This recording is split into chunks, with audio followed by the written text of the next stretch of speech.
बिस्मिल्लाहिर्रहमानिर्रहीम। अस्सलाम वालेकुम। आज हम क्लास 9th का सब्जेक्ट मैथमेटिक्स उसकी एक्सरसाइज 1.1 का आगाज़ करने जा रहे हैं।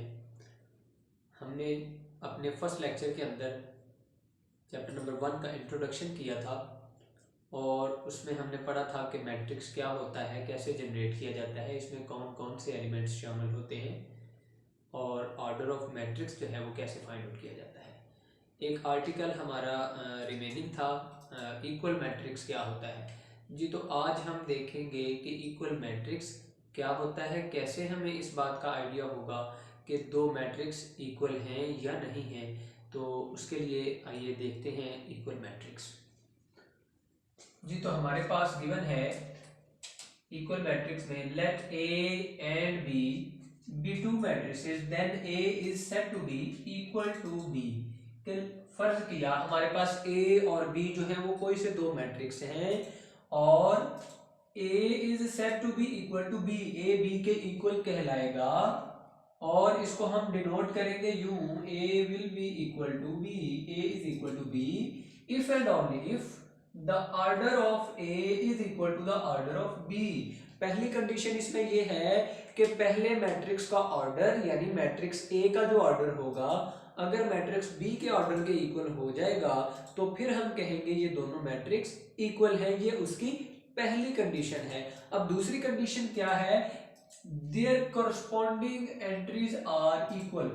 कोरस्पॉन्डिंग एंट्रीज का मतलब है कि अगर पहले मैट्रिक्स की फर्स्ट एंट्री है तो दूसरे मैट्रिक्स की भी फर्स्ट एंट्री है, तो दोनों मैट्रिक्स की एंट्रीज का भी इक्वल होना जरूरी है। तो तब हम कह सकते हैं कि दो मैट्रिक्स आपस में इक्वल है। यहाँ पे चंद एक एग्जांपल्स मैंने आपके सामने रिप्रेजेंट की है।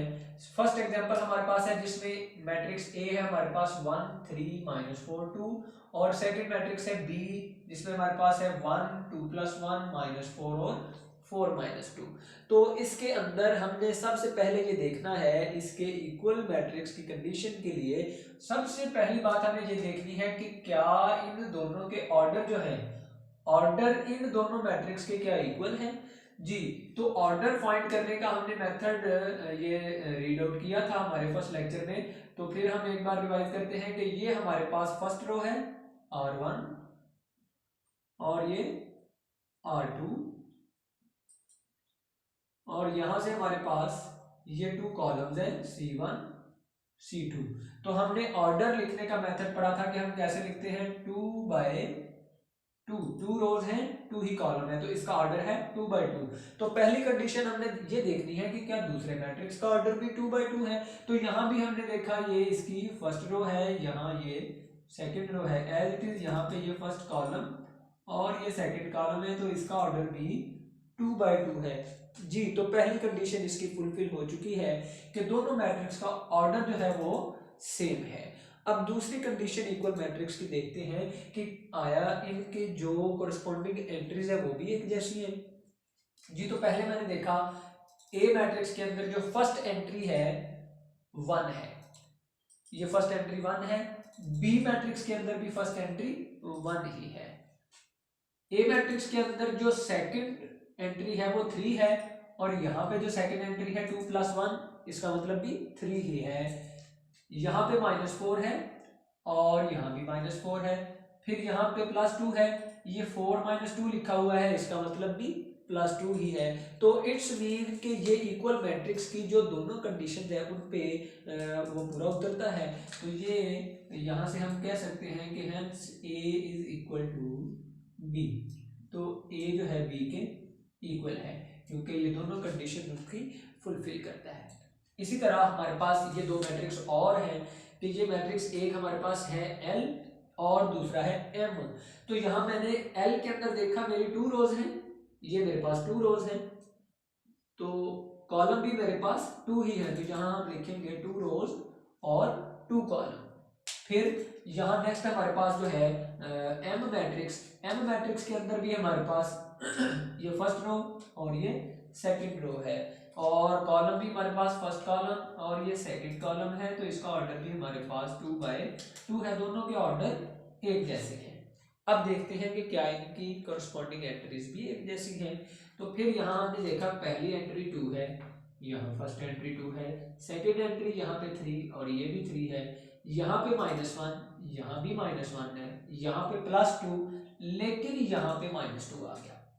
तो इक्वल मैट्रिक्स की कंडीशन में अगर कोई एक, दोनों कंडीशन में से अगर कोई एक कंडीशन भी फुलफिल नहीं होती है तो हम ये नहीं कह सकते हैं कि दोनों मैट्रिक्स इक्वल है। तो हमने देखा यहाँ पे ये जो एंट्री है -2 और ये +2, ये दोनों इक्वल नहीं है, सेम नहीं है, लिहाजा हम यहाँ पे कहेंगे A not equal to L है मैट्रिक्स, तो हम यहाँ पे कहेंगे L not equal to M। ठीक है जी, तो ये मैट्रिक्स हमारे इक्वल नहीं होंगे। इसी तरह यहाँ पे हमने एक और एग्जांपल ली है, हमारे पास है एक मैट्रिक्स P और Q मैट्रिक्स है।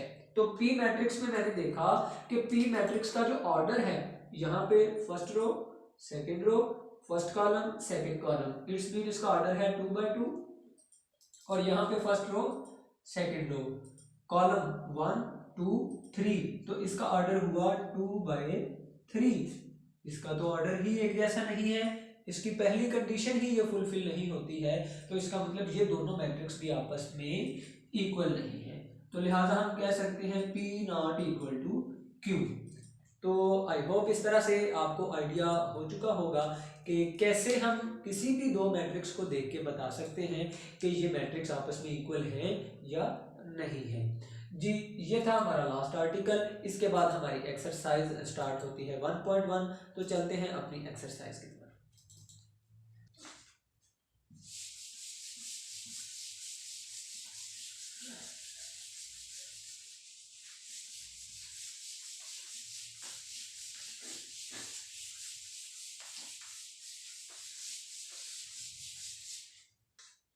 जी, तो चलते हैं अपनी एक्सरसाइज की तरफ। अभी हमारे पास जो एक्सरसाइज है 1.1, एक्सरसाइज 1.1 का क्वेश्चन नंबर 1 है, फाइंड ऑर्डर ऑफ द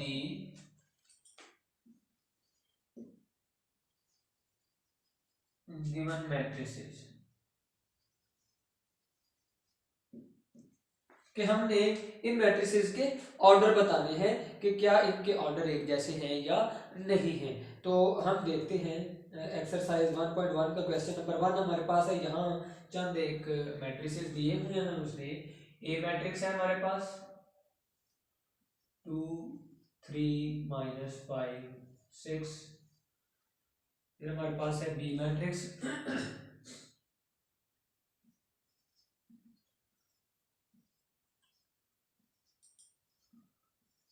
इसी तरह हमारे पास फिर सी मैट्रिक्स है,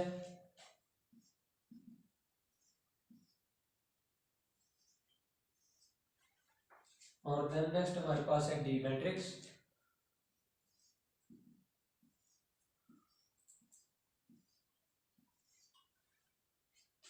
ई मैट्रिक्स है हमारे पास,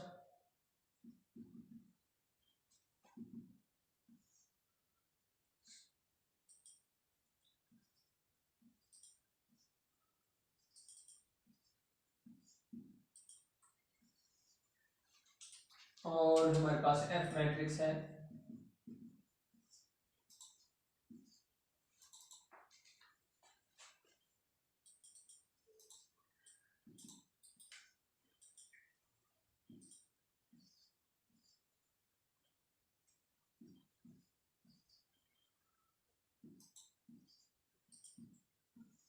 जी, ये चंद एक मैट्रिसेस हैं हमारे पास। इनको देखकर हमने बताना है कि क्या ये मैट्रिक्स जो हैं इनका ऑर्डर क्या होगा। जी, तो अभी हम देख चुके हैं कि ऑर्डर ऑफ मैट्रिक्स कैसे देखा जाता है। तो एक बार फिर हम रिवाइज करते हैं एक्सरसाइज 1.1 का। ये फर्स्ट क्वेश्चन है हमारे पास। जी, तो यहाँ पे देखिए हमारे पास कितनी रोज है, first row, second row, it's mean यहाँ पे हमारे पास है 2 रोज और कॉलम है फर्स्ट और सेकेंड कॉलम। तो यहाँ पे कहेंगे order of matrix A is equal to 2/2। ठीक है जी। इसी तरह यहाँ पे हमारे पास जो बी मैट्रिक्स है, इसको भी एज इट इज हम बोलेंगे कि बी मैट्रिक्स में भी first row, second row, first column, second column. तो यहाँ भी इसका जो ऑर्डर होगा, ऑर्डर ऑफ बी मैट्रिक्स यहाँ पे 2/2 आ जाएगा जी। तो यहाँ पे सी मैट्रिक्स जो है हमारे पास, इसमें हमने देखा फर्स्ट रो है और फर्स्ट कॉलम और सेकंड कॉलम है, 1 रो 2 कॉलम है, तो यहाँ लिखा जाएगा order of C is equal to 1 row 2 column 1/2, ये इसका ऑर्डर हो जाएगा जी। तो यहाँ पे हमारे पास ये जो डी मैट्रिक्स है, डी के अंदर हम देखते हैं कि हमारी फर्स्ट रो है, सेकंड रो है और थर्ड रो है, और कॉलम सिर्फ फर्स्ट कॉलम है हमारे पास। तो यहाँ लिखेंगे ऑर्डर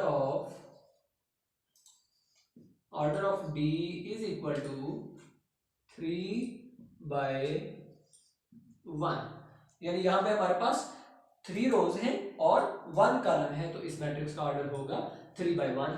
यहाँ पे देखते हैं तो यहाँ पे हमारी ये फर्स्ट रो है, सेकंड रो है और थर्ड रो है, ये फर्स्ट कॉलम और सेकंड कॉलम है, इट्स मीन यहाँ पे 3 रोज और 2 कॉलम है, तो ऑर्डर ऑफ ई जो होगा वो यहाँ पे 3/2 होगा। क्लियर है जी। अब यहाँ पे ये हमारे पास एफ मैट्रिक्स है, इसमें हमने देखा एक ही रो है एक ही कॉलम है, तो ऑर्डर ऑफ एफ जो होगा उसे हम लिखेंगे 1/1, यानी एक ही रो है और एक ही कॉलम है। और यहाँ पे हमारे पास लास्ट ये इसका पार्ट कि हमारे पास जो मैट्रिक्स जी है, इसके अंदर ये इसकी फर्स्ट रो है, सेकंड रो है, ये थर्ड रो है, तो इट्स मीन यहाँ पे 3 रो है हमारे पास और ये फर्स्ट कॉलम सेकंड और थर्ड कॉलम 3 ही कॉलम्स हैं, तो इसका जो ऑर्डर होगा order of G is equal to 3/3 होगा जी। क्लियर। तो ये था हमारा क्वेश्चन नंबर 1, जिसमें हमने बताना था कि मैट्रिक्स जो है उसका ऑर्डर कैसे लिखा जाता है जी। तो नेक्स्ट हम करते हैं अपना question number 2।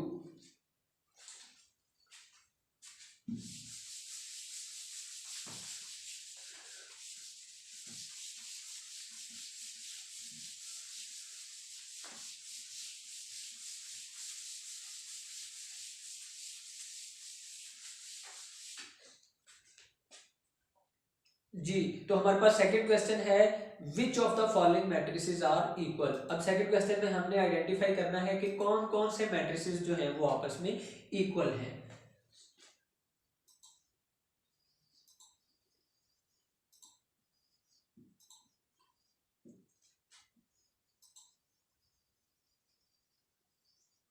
Which of the following matrices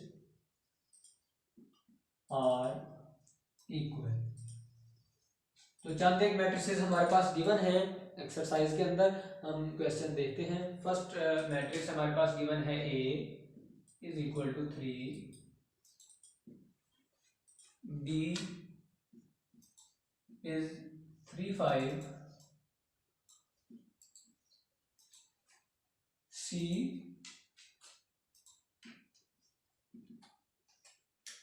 5-2, D 5-3 और ई मैट्रिक्स है हमारे पास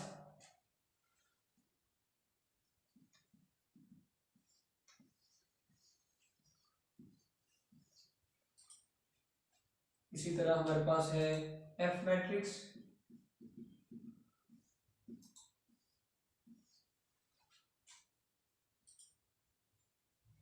एफ मैट्रिक्स में हमारे पास जस्ट 2 है,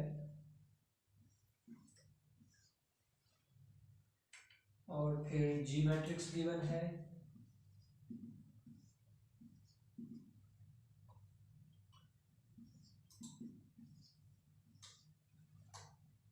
एच मैट्रिक्स है,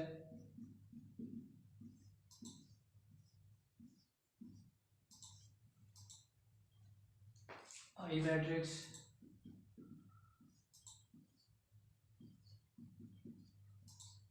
और लास्ट में हमारे पास मैट्रिक्स है जे। जे मैट्रिक्स में हमारे पास 2+2, 2-2, 2+4 और 2+0 है जी। तो ये मैट्रिक्स हमारे पास है।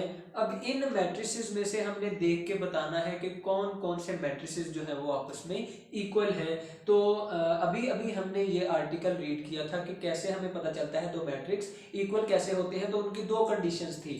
फर्स्ट कंडीशन ये थी कि order of matrix A and order of matrix B, यानी पहले मैट्रिक्स का ऑर्डर और दूसरे मैट्रिक्स का ऑर्डर जो है वो एक जैसा होना चाहिए।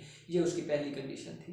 और दूसरी कंडीशन ये थी कि जो हमारे पास दोनों मैट्रिक्स होंगे उनके अंदर जो एंट्रीज होंगी उनकी कोरिस्पॉन्डिंग एंट्रीज, यानी फर्स्ट प्लेस पे और दूसरे मैट्रिक्स में फर्स्ट प्लेस पे जो एंट्री होगी वो भी सेम होनी चाहिए, तो फिर ही वो मैट्रिक्स इक्वल होंगे।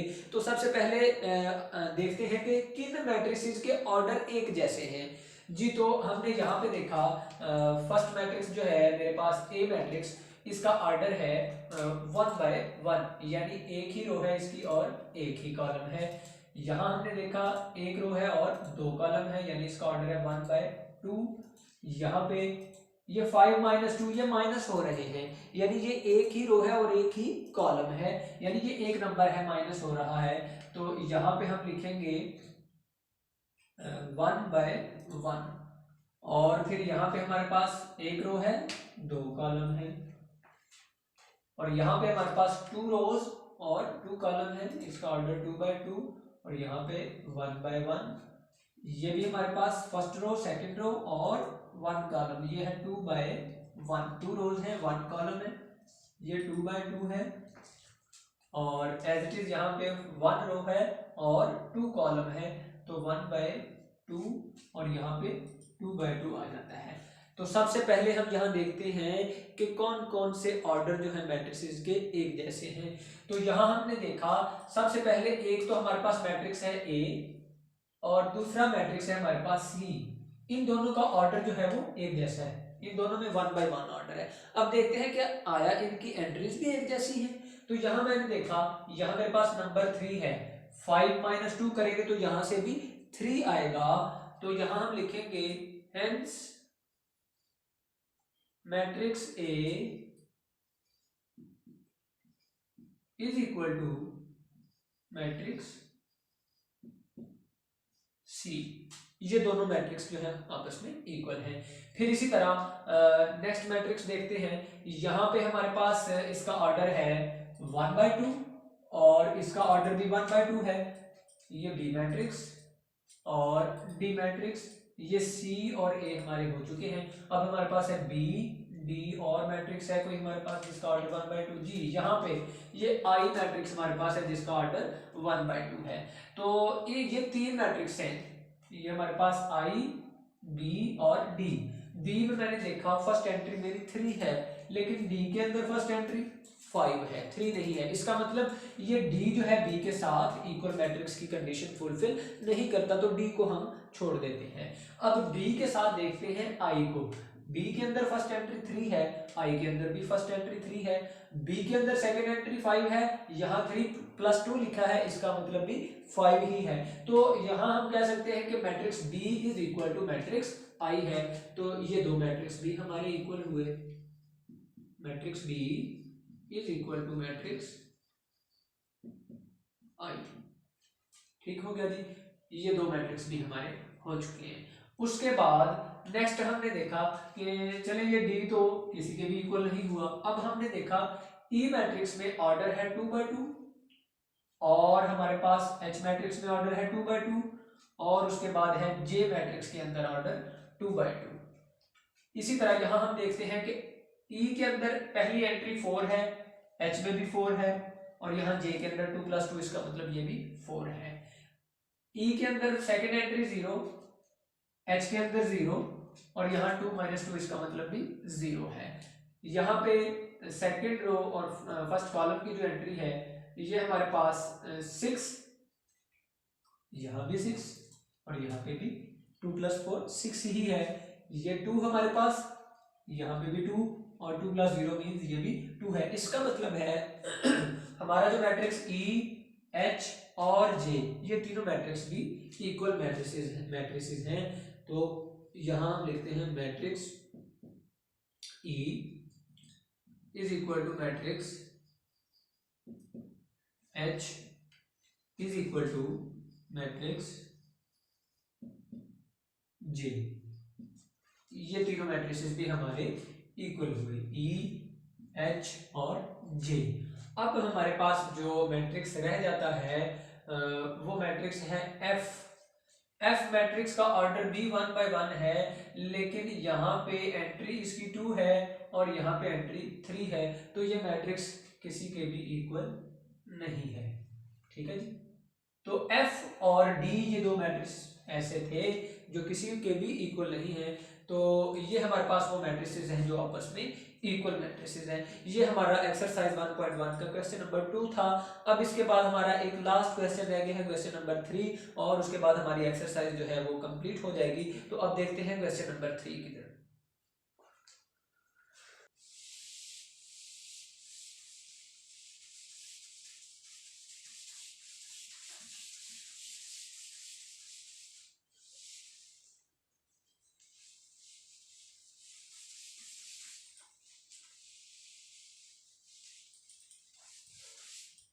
जी तो देखते हैं क्वेश्चन नंबर 3। क्वेश्चन नंबर 3 हमारे पास है, find the values of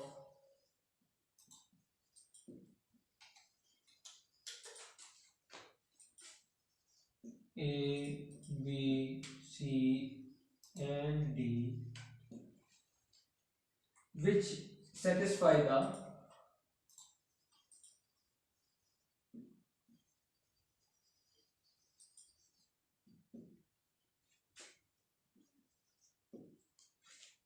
matrix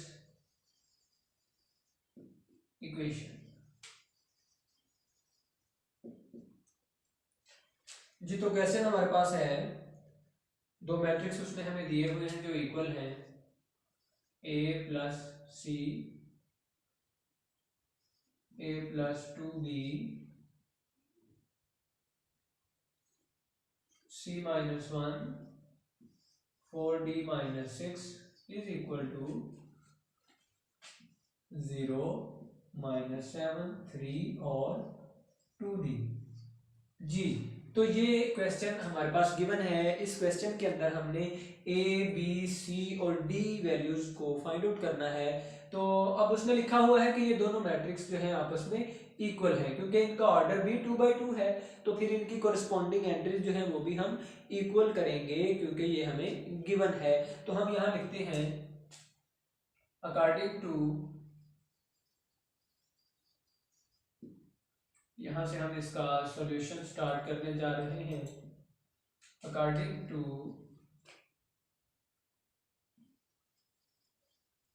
equality of two matrices, first entry की इक्वल होगी, तो यहां पे मैं लिखूंगा a plus C is equal to 0। ये मेरे पास फर्स्ट इक्वेशन आ जाएगी। फिर हम यहाँ पे लिखेंगे a plus 2b is equal to -7, ये मेरे पास सेकेंड इक्वेशन आ जाएगी। फिर हम लिखेंगे c minus 1 is equal to 3, ये मेरे पास थर्ड इक्वेशन आ जाएगी, ये सेकेंड।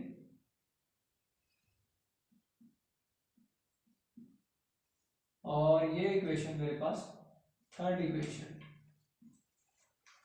अब यहां से मेरे पास आ जाएगी 4d minus 6 is equal to 2d, तो ये मेरे पास फोर्थ इक्वेशन आ जाएगी। इस तरह से ये हमारे पास 4 इक्वेशन बन जाती हैं। अब हमने यहाँ से ए बी सी और डी को फाइंड आउट करना है। तो अगर हम गौर से देखें कि हमारे पास थर्ड इक्वेशन ऐसी इक्वेशन है जिसको सॉल्व करके हम डायरेक्टली सी को फाइंड आउट कर सकते हैं। तो अब यहाँ से सी की वैल्यू निकालते हैं। सी इज इक्वल टू -1 इधर जाएगा तो प्लस हो जाएगा, 3 + 1, यहाँ से सी मेरे पास आ जाएगा 4। तो ये मैंने सी की वैल्यू को फाइंड आउट कर लिया। अब मैंने देखा कि मेरे पास जो इक्वेशन 1 है, इक्वेशन 1 में c इन्वॉल्व है, तो अगर मैं c की वैल्यू को फर्स्ट इक्वेशन में रिप्लेस कर दूं तो यहां से मेरे पास a की वैल्यू भी आ जाएगी। तो अब यहां मैं लिखता हूं, by putting the value of c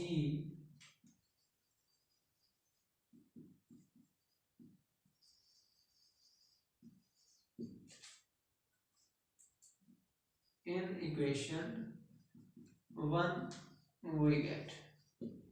जी तो यहां से अब हम c की वैल्यू पुट करते हैं, a plus 4 is equal to 0, तो यहां से मेरे पास आ जाएगा a इज इक्वल टू -4। ठीक है जी, a की वैल्यू भी हमारे पास आ गई, c की वैल्यू भी आ गई। अब जैसे ही मैंने सेकंड इक्वेशन को देखा तो सेकंड इक्वेशन के अंदर मेरे पास a इन्वॉल्व है, तो यहाँ अगर a की वैल्यू पुट कर दी जाए तो b की वैल्यू आ जाएगी। तो अब हम यहाँ लिखते हैं कि by putting the value of a in equation 2 then we will get the value of b।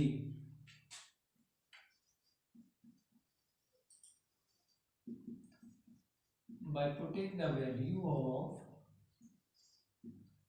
a in equation 2 we get second equation हमारे पास ये है, a की जगह पुट करेंगे -4, तो ये मेरे पास आएगा -4 plus 2b is equal to -7। ये 4 इधर माइनस का है, इधर ले आएंगे तो ये प्लस का हो जाएगा, यहां से हमारे पास -7 प्लस 4 आ जाएगा, तो ये 2b इज इक्वल टू -3। ये b के साथ 2 मल्टीप्लाई हो रहा है तो इस तरफ जाकर डिवाइड हो जाएगा, यहां से आ जाएगा b इज इक्वल टू -3/2। जी तो ये हमारे पास b की अमाउंट आ चुकी है। अब हम वैल्यू फाइंड आउट करते हैं d की। ठीक है जी, तो d की वैल्यू के लिए हमें किसी भी अमाउंट को पुट करने की जरूरत नहीं है, क्योंकि इसमें एक ही वेरिएबल है, तो इसको डायरेक्टली यहाँ से फाइंड आउट कर सकते हैं। तो यहाँ से आ जाएगा 4d, ये 2d इधर आकर -2d हो जाएगा, और ये -6 को इधर ले जाएंगे तो ये +6 हो जाएगा।